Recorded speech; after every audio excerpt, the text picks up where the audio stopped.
السلام علیکم گائز، آج میں آپ کو اخلاق نبی حضرت محمد صلی اللہ علیہ وآلہ وسلم چیپٹر نمبر 1 کوڈ نمبر 204 کے بارے میں تھوڑا سا شارٹ فارم میں آپ کو بتانے لگی ہوں، تاکہ آپ یہ سن لیں اور آپ کو تھوڑی بہت اس چیپٹر کے بارے میں سمجھ آ جائے۔ جن اسٹوڈنٹ نے بالکل بھی نہیں پڑھا تو وہ کچھ تو یاد کر لیں گے۔ اس سبق میں جو مصنف کا نام ہے وہ مولانا سید سلیمان نظوی ہے۔ آپ 1884 میں پیدا ہوئے اور 1953 میں کراچی میں وفات ہو گئے۔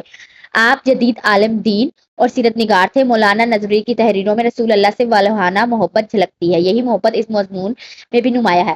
تعارف: حضرت محمد صلی اللہ علیہ وسلم کی اللہ کے آخری رسول ہیں۔ آپ کی پوری زندگی انسانیت کے کامل نمونہ ہے۔ قرآن میں ارشاد ہے، اور بے شک آپ عظیم اخلاق پر فائز تھے۔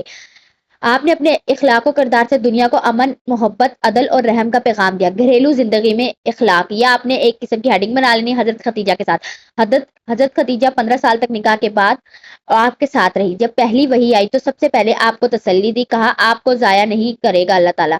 آپ یتیموں کی مدد کرتے ہیں، سچ بولتے ہیں اور رشتہ داروں کا خیال رکھتے ہیں۔ حضرت عائشہ کی گواہی، یہ آپ نے دوسری ہیڈنگ دینی ہے۔ حضرت عائشہ نے فرمایا، رسول اللہ صلی اللہ علیہ وسلم کا اخلاق قرآن تھا۔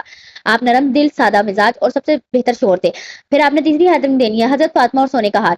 حضرت فاطمہ کو گلے میں سونے کا ہار تھا، آپ نے ناپسند فرمایا، اور محمد کی بیٹی دنیاوی زیور نہیں پہنتی۔ حضرت فاطمہ نے ہار بیچ کر غلام کو آزاد کر دیا۔ آپ نے دعا دی، اللہ تمہیں دنیا اور آخرت میں آزادی نصیب کرے۔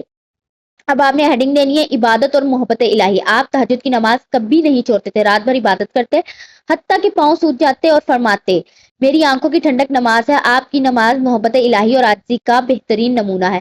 پھر آپ نے ایک ہیڈنگ دینی، رشتہ داروں اور بچوں کے ساتھ اخلاق۔ حضرت علی کا ساتھ۔ حضرت علی بچپن سے ہی آپ کے زیر سایہ رہے۔ سب سے پہلے اسلام قبول کرنے والے میں حضرت علی شامل تھے، ہر جنگ میں بہادری سے آپ کا ساتھ دیا۔ حضرت ابو بکر صدیق۔ پھر ہیڈنگ دینی، آپ نے سب سے پہلے ایمان لانے والے مرد تھے، آپ کی صداقت اور اخلاق سب سے بڑے گواہ تھے۔ بچوں میں محبت، اب انہیں ہیڈنگ دینی، اپنے نواسے حضرت حسن اور حسین سے بے پناہ محبت کرتے تھے۔ سجدے میں وہ کھیلتے تو آپ سجدہ لمبا کر دیتے، فرمایا جو چھوٹوں پر رحم نہ کرے اور بڑوں پر احترام نہ کرے وہ ہم میں سے نہیں۔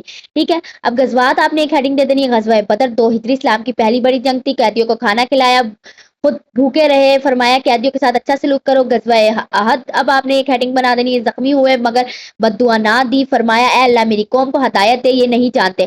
غزوہ خندق 5ویں ہجری میں ہوئی، آپ نے یہ ہیڈنگ دے دینی ہے، مسلمانوں کو صبر اور حوصلہ دیا، خود سب سے زیادہ مشقت برداشت کی۔ آپ نے پھر ایک اور ہیڈنگ دے دینی، فتح مکہ، یہ آپ کو ساری جنگوں کے بارے میں بتایا جا رہا ہے۔ دشمنوں کو معاف کر دیا، فرمایا آج تم پر کوئی پکڑ نہیں، جاؤ تم سب آزاد ہو۔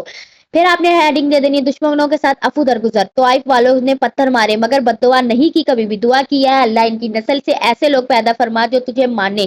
نتیجہ ہے اس پورے سبق کا، حضرت محمد صلی اللہ علیہ وسلم کی اخلاقی زندگی ہر پہلو سے کامل نمونہ ہے۔ گھریلو زندگی میں محبت اور سادگی، رشتہ داروں اور بچوں کے ساتھ شفقت، اللہ کے حضور میں عاجزی اور شکر، میدان جنگ میں بھی انصاف اور معافی، دنیاوی زیب و تن سے بے نیاز اور خدمت خلق کی تعلیم۔ اللہ تعالیٰ نے فرمایا تمہارے لیے رسول اللہ صلی اللہ علیہ وسلم کی زندگی بہترین نمونہ ہے۔